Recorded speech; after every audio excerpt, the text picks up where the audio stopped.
Welcome back to the Alibi Club, where every mystery is a file waiting to be reopened.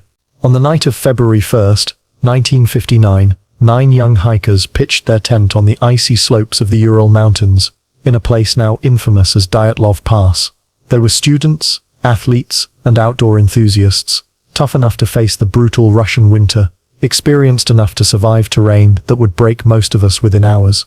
But just weeks later, rescuers stumbled upon their campsite, and what they found made little sense, even by the darkest standards of survival stories. The hiker's tent had been slashed open from the inside, as if they had fled in panic. Their bodies were discovered scattered across the snow, some dressed only in socks and underwear, others with strange injuries, fractured skulls, crushed ribs, missing eyes, and even a missing tongue. Theories sprang up immediately: avalanche, military experiments, secret weapons, even UFOs. But none could fully explain why 9 young people would run half-naked into a freezing night that offered no chance of survival. For decades, the Dyatlov Pass Incident has stood as one of the most enduring and terrifying mysteries of the 20th century, a story where every answer only seems to raise more questions. Tonight, we reopen the file: who, or what, drove 9 hikers into the frozen dark, never to return. If the Dyatlov Pass Incident were a movie, the opening act wouldn't feel like horror at all. It would begin with laughter, ski poles tapping against the ice, and the rhythmic crunch of boots on frozen snow, because before the headlines, before the investigations, these were just 9 young people chasing adventure. At the center of it all was Igor Dyatlov, a 23-year-old engineering student at the Ural Polytechnic Institute. Friends remembered him as calm, methodical, and maybe just a little stubborn. Exactly the sort of person you'd want leading you into sub-zero mountains where a single mistake could mean frostbite or worse. Dyatlov wasn't just another student with a love for hiking. He was known for his meticulous planning, testing every piece of gear, making sure every ski, lantern and stove was accounted for. If there was a puzzle, Igor would solve it. If there was a storm, Igor would lead you through. Then there was Zenaida Kolmogorova, 22, described as energetic and strong-willed, someone who could ski through blizzards and still manage a joke at the campfire. She and Igor had once been romantically linked, though by 1959, they were simply friends. Zena was the kind of person who wrote letters home that bubbled with optimism, even when describing the brutal wind of the Urals. Rustam Slobodin, 23, was an athlete, a marathon runner, with the kind of endurance that others envied. He wasn't just physically tough. He had that cheerful, steady personality that makes even a freezing night feel survivable. Then came Lyudmila Dubinina, just 20 years old, but with the heart of a fighter. She was outspoken, serious at times, and had already proven herself on challenging expeditions. Friends said she was the one who reminded the group when to take things seriously, when safety needed to come before fun.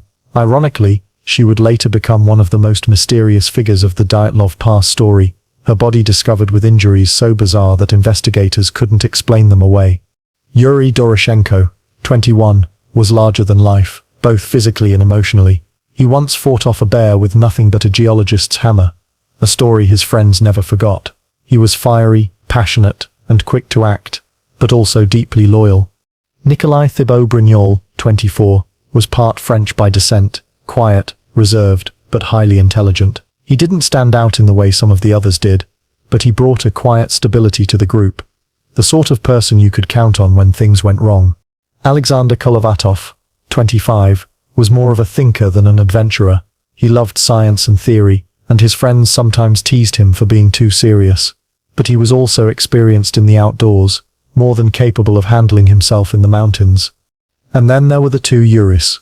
We've already met Doroshenko, but Yuri Yudin, 22, is the name most people remember, with a pang of irony, because he was the one who survived, not by wit or strength, but by sheer bad luck, or perhaps good luck. Just a few days into the trek, Yuri developed health problems, sciatica and joint pain, that forced him to turn back. At the time, he was devastated, feeling as though he had let his friends down. He would spend the rest of his life living with the knowledge that his illness had saved him. Finally, Semyon Zolotaryov, 38, stood out from the rest like a mystery within a mystery. Much older than the students, he was a war veteran and survival expert. He had joined the expedition at the last minute, replacing another member who couldn't make it. His reasons for tagging along were never entirely clear, and his presence has fueled countless conspiracy theories ever since. Was he just looking for adventure, or was he there for something else? Together, they were 10 when they set out. 10 friends with skis and rucksacks, posing for photographs along the way. They smiled in the cold, wrote cheerful diary entries, and sang songs around campfires. But soon they would be 9, and their laughter would echo into silence. In late January 1959, they boarded a train headed north into the Ural wilderness. Their destination was Otorten, a remote mountain whose name in the indigenous Mansi language meant, "Don't go there." It was supposed to be their ultimate challenge, a 300-kilometer ski trek across brutal terrain in temperatures that dropped well below freezing. For Igor Dyatlov and his crew, it was the kind of challenge that proved who you really were. The early stages of the trip were almost joyful.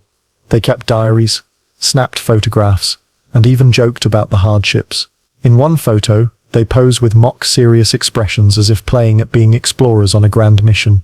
In another, they grin through the frost clinging to their hair and scarves. These photos would later become eerie relics, the smiling faces of people who had no idea what awaited them just days ahead. On January 28th, Yuri Yudin fell behind, forced to turn back. He would later recall his friends waving at him, encouraging him to rest and recover. That moment became his permanent memory of them, waving hands disappearing into the snow, as if swallowed by history. From then on, 9 hikers pressed forward into the mountains, their fate sealed on the icy slopes of what would forever be called Dyatlov Pass. By February 1st, 1959, the group of 9 had been skiing for days. They had crossed rivers, trudged through thick forests, and ascended ridges where the snow swallowed their legs up to the knee.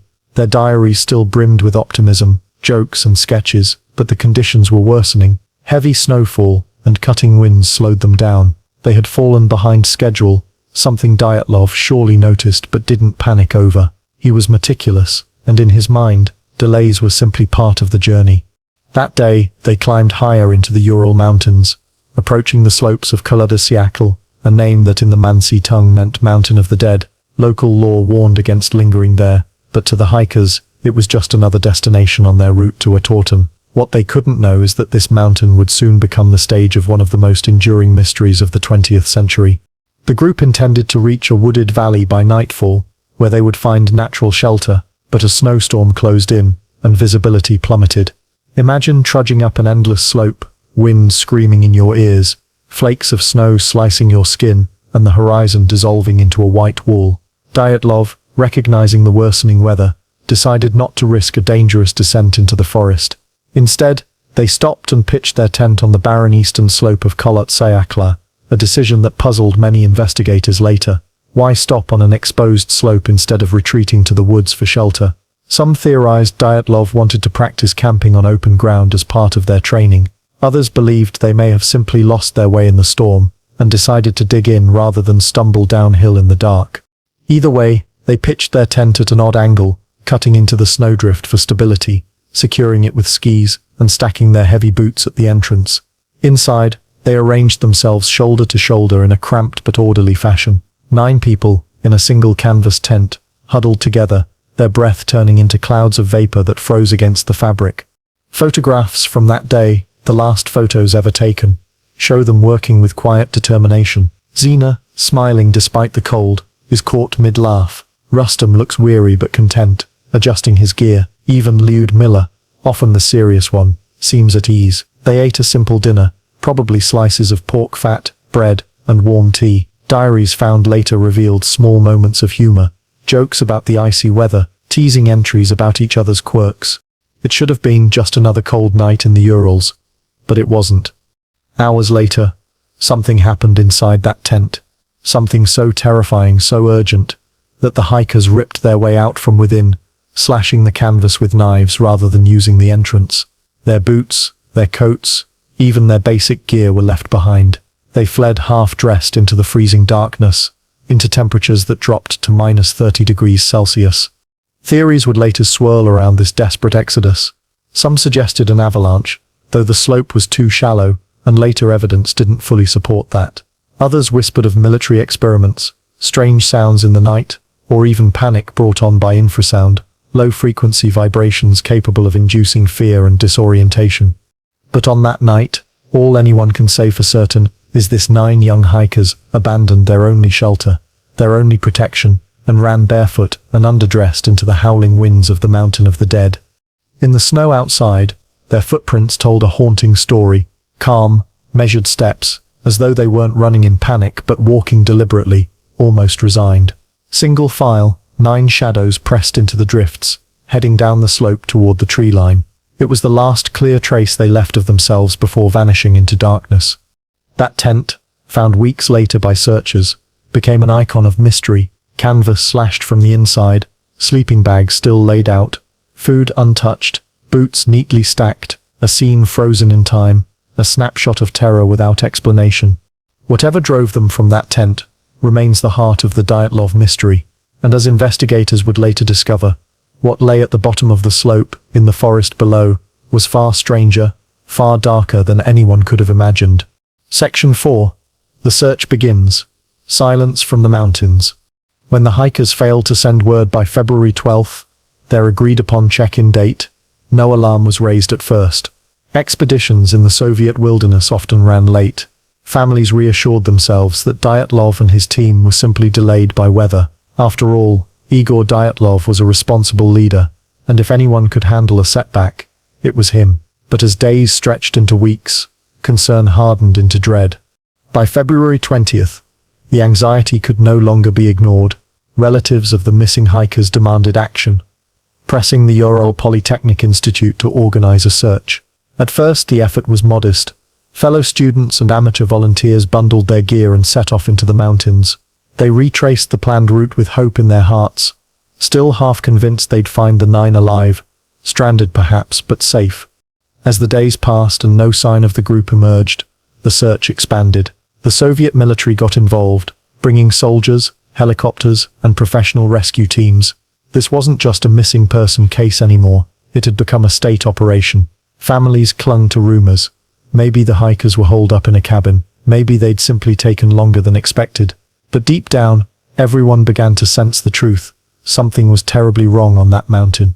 The searchers slogged through thick snowdrifts, guided by little more than maps and the hiker's itinerary. They followed ski tracks, scraps of evidence, and the faint hope of discovery. On February 26th, nearly a month after the group had set up their last camp, a rescue team crested the eastern slope of Kholat Syakh.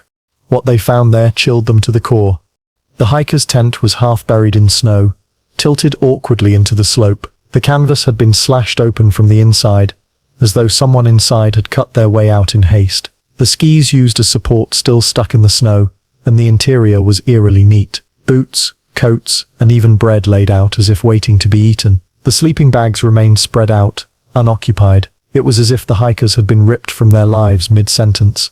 Around the tent, investigators found footprints pressed into the snow. About 9 pairs, some barefoot, others in socks or a single boot. These tracks stretched away from the tent in a line toward the woods, vanishing into the distance. The strangeness deepened. The prints weren't the scattered marks of a panicked flight, but measured, deliberate steps, as though the hikers had walked calmly together into the forest. Searchers followed the tracks, hearts pounding with dread. About a mile downslope, at the edge of the tree line, they came across the first sign of life, and of death. A small fire had been built under a tall cedar tree, its branches scorched from flame. Beneath it lay the bodies of Yuri Doroshenko and Yuri Krivonishenko. They were barefoot, clad only in their underwear, skin marred with scratches as though they had climbed the tree in desperation. Above them, broken branches suggested they had tried to escape something, or to spot the tent through the blizzard. Whatever had driven them into the cold had left them stripped of their winter gear, their survival instincts reduced to a feeble fire in the freezing dark. From that moment, the search turned into an unfolding nightmare. Over the following weeks, searchers unearthed more of the missing 9 in scattered, inexplicable states of death. Dyatlov himself was found farther along the slope, face turned toward the tent as though he had been crawling back to it. Nearby lay Zina Kolmogorova. Her body also pointed in the same direction, as if both had died trying to return to safety. Rustam Slobodin was found not far from them, with a fractured skull but little else to explain his death. But 4 hikers were still missing. For them, the answers would be buried deeper in the snow, hidden until spring thawed the land, and when their bodies were finally uncovered, the mystery of the Dyatlov Pass incident would only grow darker, spiraling into theories that persist to this day. The families, meanwhile, were tormented by silence. Weeks of waiting turned into months of dread, punctuated only by official statements from the Soviet authorities. Parents wept as their children were brought home in coffins, buried with honors but without explanations. Newspapers reported the case in measured tones, careful not to ignite hysteria. Still, whispers spread of conspiracies, cover-ups, and something unspeakable lurking on that mountain. The search had begun with optimism, but by the time the first bodies were found, it had become a descent into horror. What lay in the forest below was more terrifying than anyone had imagined, and what remained unanswered would haunt families and investigators alike for decades to come. By March, the Soviet authorities faced growing pressure. 5 bodies had been found, but 4 hikers remained missing, and their families demanded answers. Winter still gripped the Urals with relentless fury, burying the landscape in snowdrifts that sometimes rose higher than a man's head. But search teams pushed on, armed with poles and probes, determined to uncover the truth, or at least the bodies. It wasn't until May, when the thaw began to soften the snow, that the remaining hikers were found. The discovery came in a ravine, 75 meters deeper into the woods from where the first bodies had been located. The searchers uncovered something far more sinister than frostbite and exposure. The 4 missing hikers, Lyudmila Dubinina, Alexander Kolovatov, Zina's boyfriend Nikolai Thibault-Brignoles, and Semyon Zolotaryov, the oldest of the group, were buried beneath 4 meters of snow. They lay in a small gully, suggesting they had sought shelter from the storm. At first glance, their discovery should have closed the case, but instead, it blew it wide open. Unlike the others, these hikers bore gruesome and inexplicable injuries. Thibault-Brignoles had a crushed skull, the force of which was compared to a high-speed car accident.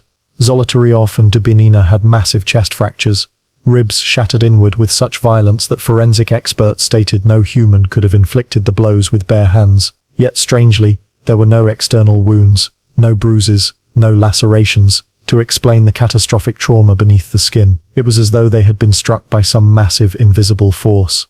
And then came the detail that has haunted the case ever since. Dubinina's body was missing her eyes, her tongue, and part of her lips. Her hands bore defensive wounds, as though she had struggled desperately before death.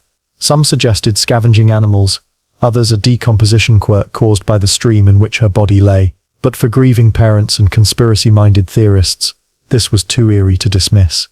Even stranger, these hikers were dressed differently than the first 5. They wore fragments of clothing stripped from their fallen comrades, Doroshenko's pants, Krivonashenko's torn coat.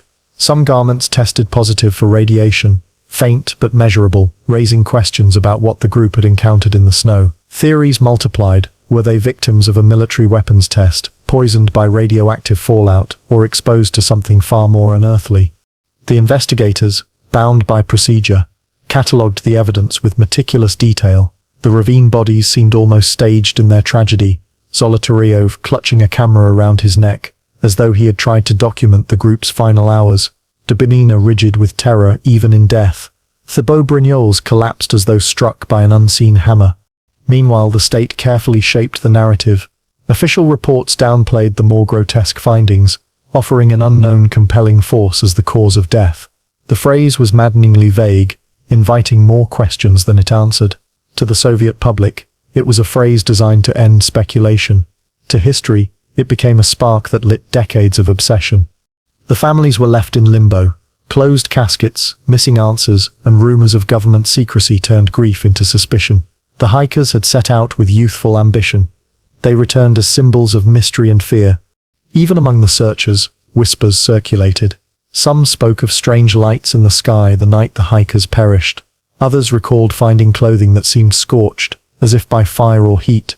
A few insisted they had seen footprints not belonging to the group. None of these details made it into the final report. In the months that followed, the case was quietly archived. The mountain was declared off-limits for years, a precaution explained as safety, but interpreted as something more sinister. Locals called it the Mountain of the Dead, an echo of the Mansi name Kolotsiak, and the legend of the Dyatlov Pass was born. The grisly discoveries in the ravine didn't bring closure. They raised new, terrifying possibilities. What force could shatter bones without leaving marks? Why were the hikers barefoot, fleeing their tent in the dead of night? Why radiation? Why missing eyes and tongues? Each question clawed at the minds of investigators, families, and anyone who stumbled upon the case in the years that followed, and with every attempt at an answer, the mystery only grew. By the time the final report on the Dyatlov case was filed in May 1959, the Soviet authorities had offered little more than bureaucratic vagueness. The hikers, they claimed, died from an unknown compelling force, but that phrase, as chilling as it was, didn't answer anything. If anything, it provoked a wildfire of questions. And so, the theories began. The first and most official explanation was the avalanche theory. The hikers, investigators suggested, may have heard or imagined the start of an avalanche. Fearing being buried alive, they slashed their way out of the tent in panic and fled down the slope, leaving clothing and shoes behind in the rush. But this explanation collapsed under scrutiny. The slope of Kalatsiaklas was far too gentle for a classic avalanche, and when searchers found the tent weeks later, it wasn't buried under tons of snow. It stood partially exposed, its contents almost untouched. If an avalanche had occurred, why hadn't it swept away the very evidence still visible to investigators? Others suggested katabatic winds, violent, sudden blasts of air that can roar down mountainsides with hurricane force. Such winds might have terrified the hikers, making them flee in disarray. But even katabatic winds didn't explain shattered ribs, missing eyes, or radioactive clothing. Nature can be cruel, but this cruelty seemed too selective, too strange. Of course, where science faltered, secrecy rushed in. Many whispered that the hikers had stumbled upon a Soviet military test. The late 1950s were a time of feverish weapons development, parachute mines, chemical experiments, even radiation experiments deep in the wilderness.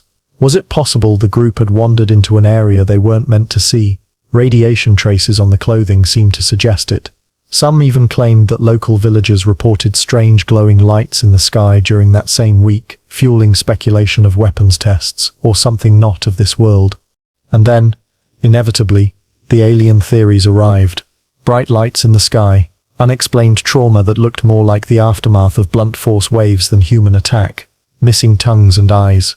For believers, the Dyatlov hikers had met something extraterrestrial, a force beyond human understanding that struck them down in the snow. Skeptics rolled their eyes, but even they couldn't fully explain away the strangeness of the injuries. Other theories delved into psychology. Could paradoxical undressing, a known phenomenon of hypothermia, explain why some were nearly naked in the snow?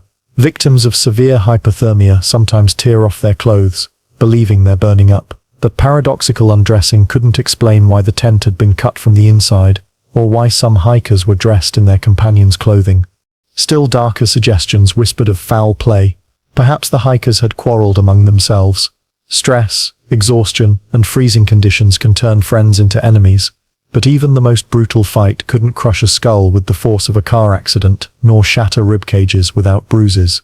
And there were no signs of struggle around the campsite, no defensive wounds that pointed to human attackers. Others looked to folklore. The local Mansi people called the mountain Kolotsiak, the mountain of the dead. Legends spoke of curses and spirits who haunted the peaks. Was it possible that the hikers had stumbled into something sacred, something forbidden? Though few believed in curses, the haunting name added another layer of unease to the mystery. The avalanche crowd clashed with the military test believers. The alien crowd clashed with the psychological theorists. And through it all, the families were left with nothing but questions. Their children had gone into the mountains full of laughter, guitars and songs, and returned in coffins with no answers. The press, controlled tightly in the Soviet Union, didn't amplify the story, but underground whispers kept it alive. Rumors spread through mountaineering clubs, through rural towns, and across the decades. By the time the case files were declassified in the 1990s, the Dyatlov Pass had transformed from a footnote in Soviet history into a legend of modern mystery. Theories, of course, are comforting in their own way. They give structure to chaos. They allow the mind to pretend it understands what can't be explained. But with Dyatlov, every theory crumbled under its own weight. Nature couldn't explain the violence. Secrecy couldn't explain the missing organs. Aliens couldn't explain the radiation. And so the case lived on, feeding on its own contradictions, forever unsolved. And here's the twist. The longer it went unsolved, the more powerful it became. A tragedy of 9 young hikers became a cultural ghost story, retold in documentaries, books, and whispered campfire tales. Each retelling added new shadows, new questions. The Dyatlov Pass was no longer just a mountain. It was a symbol of the unknowable. After the final, vague report was signed off in 1959, the Dyatlov Pass Incident was effectively buried. The case files were sealed, the phrase "an unknown compelling force" became the official verdict, and families were urged not to ask further questions. In the Soviet Union of the Cold War era, unanswered questions weren't an accident, they were policy, but silence, as it turned out, didn't kill the mystery, it made it stronger. In the years immediately following the tragedy, families of the 9 hikers begged for clarity. Parents wrote letters, siblings demanded hearings, and friends pushed for a reopening of the investigation. Instead, they were met with bureaucracy and tight-lipped officials. The government had no interest in admitting incompetence, military testing, or any possibility that the tragedy hinted at Soviet weakness. Better to let grief smolder quietly in the Urals than risk it catching fire on the world stage. But silence has a strange effect. It amplifies whispers within hiking clubs and universities. The story of the 9 lost hikers became a hushed legend. Each retelling grew darker. Some claimed authorities had burned part of the files. Others swore that strange photographs from the hikers' cameras had been confiscated and hidden. A few whispered that the bodies had been found arranged in unnatural positions, but that detail had been scrubbed from the official record. The absence of answers became an open space where imagination flourished. By the 1970s and 1980s, as Soviet society slowly loosened, the Dyatlov Pass story spread wider. For mountaineers, it became a cautionary tale. For conspiracy theorists, it was proof of state secrecy. For storytellers, it was perfect material, a real-life ghost story disguised as history. And yet, no matter how many theories were floated, the core truth remained untouched. 9 young lives had ended violently in the snow, and nobody could say how or why. When the Soviet Union collapsed in 1991, the world shifted, and so too did the Dyatlov case. For the first time, researchers gained access to once classified documents.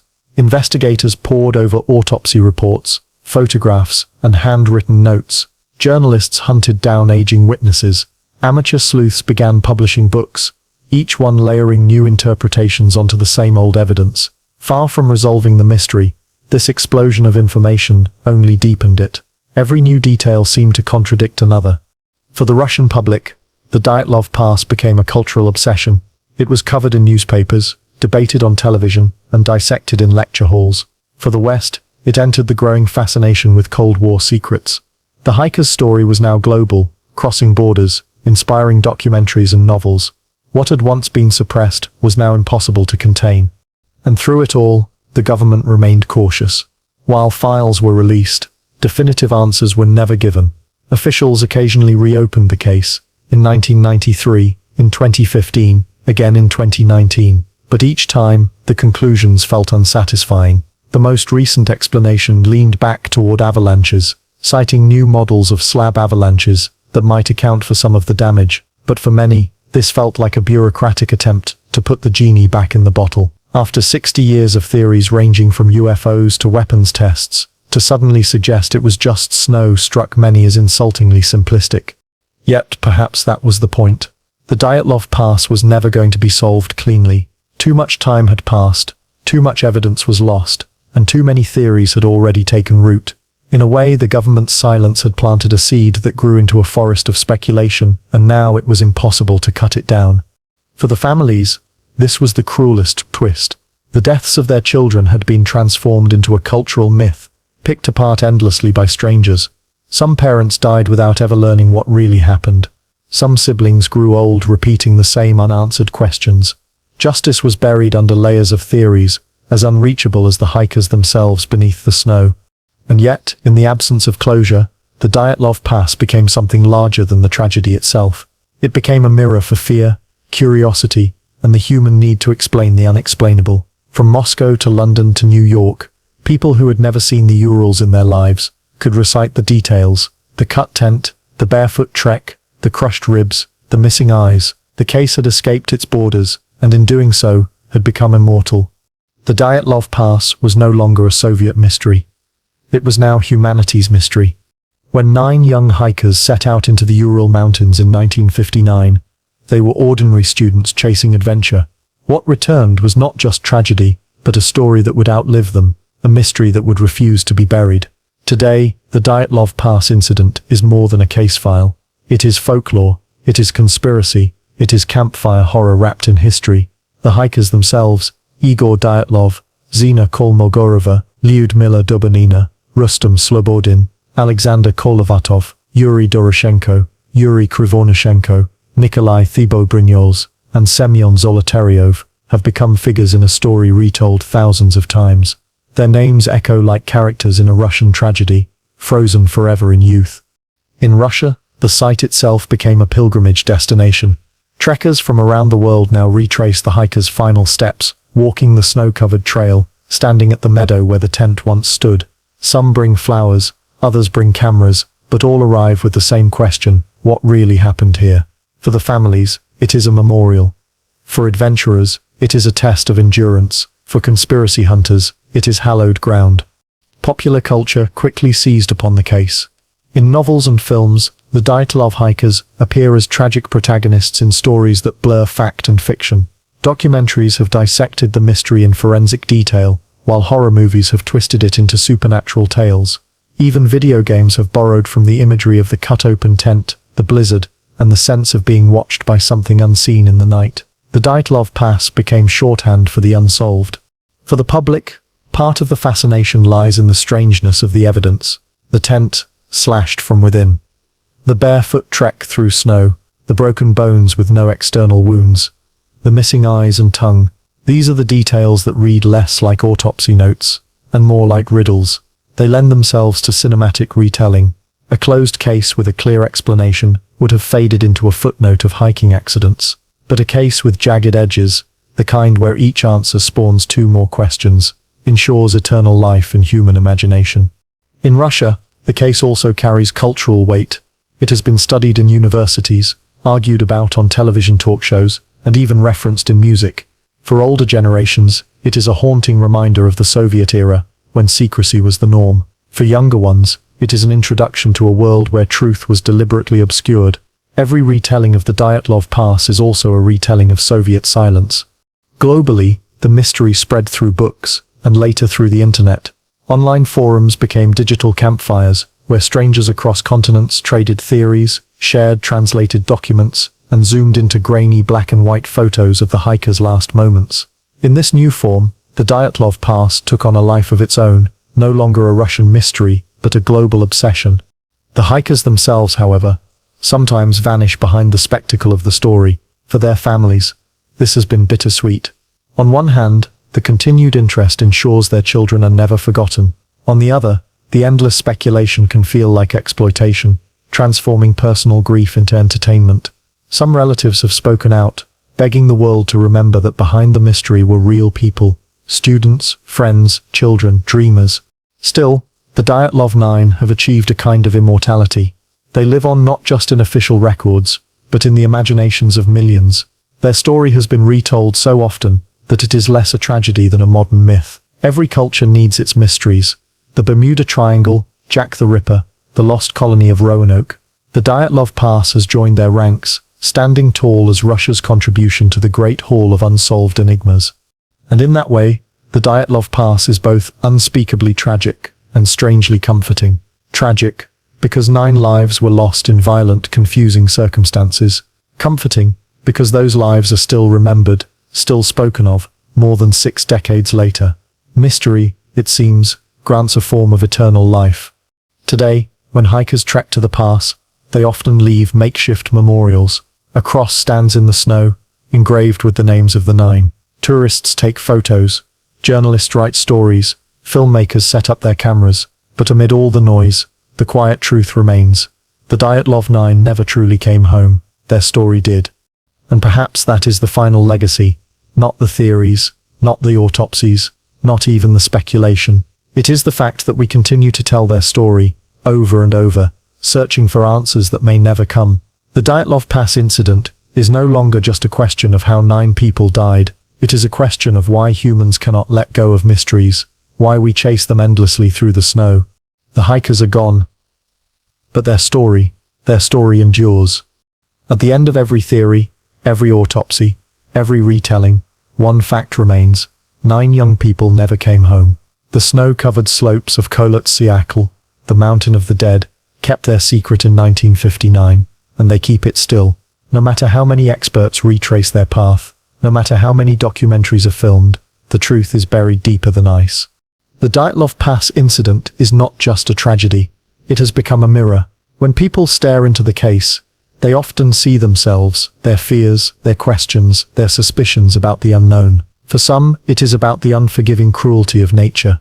For others, it is about the power of governments to conceal and distort truth. For still more, it is about something unexplainable, something that lives just outside the reach of science. The hiker's story bends to fit the imagination of whoever is listening. And perhaps that is why it endures. If the case had been solved, a clean explanation, neat and tidy, the Dyatlov Pass would have been archived in the dusty shelves of Soviet history. Instead, we are left with fragments, a tent torn from the inside, footprints in the snow, broken bones without bruises, bodies arranged as though fleeing something unseen. These fragments taunt us, demanding we stitch them together into a story, but each time we try, the picture refuses to settle. It flickers like a lantern in a storm. What happened on that mountain? Was it an avalanche, or the rumble of infrasound? Was it Soviet testing, or something stranger, something not of this earth? Was it fear that killed them, or was it something far more deliberate? We can pile theories like firewood, but none of them burn long enough to light the full truth. And so the Dyatlov Pass remains, frozen not only in snow, but in mystery. For the families, the pain never truly healed. For Russia, the case became a wound stitched with silence. For the rest of the world, it is a story told and retold, each time with a new theory, each time with a new lens. The hikers themselves, Igor, Zina, Lyudmila, Rustam, Alexander, Yuri, Nikolai, and Semyon, were ordinary young people. They laughed, they argued, they dreamed. They could not have known that their final journey would transform them into legends. And maybe that is the cruelest paradox of the Dyatlov Pass. These 9 did not set out to make history. They set out for adventure, for the thrill of the wild, for the kind of memories you only make in youth. Instead, they became a story so large it swallowed them whole. Their personal tragedy became everyone's mystery. Standing at the pass today, the snow is still. The mountains loom, silent and indifferent. The wind carries only whispers, but in that silence, you can almost hear footsteps, the crunch of boots in snow, the nervous laughter of students, the rustle of a canvas tent being pitched against the cold. They are gone, and yet not gone. Their story lingers, circling endlessly in the icy wind. Maybe one day we will know the truth. Maybe the mountain will give up its secret, but maybe it never will. Maybe that is the point, that some mysteries are not meant to be solved. Some are meant to remind us of the limits of knowledge, the fragility of life, and the strange ways memory can outlast flesh. The Dyatlov Pass remains, eternal in its silence. The snow has covered their footsteps, but not their story. It lives on, in books, in films, in whispered conversations, and in our restless fascination with the unknown. 9 hikers entered the mountain. None returned. What truly happened there may forever be lost to time.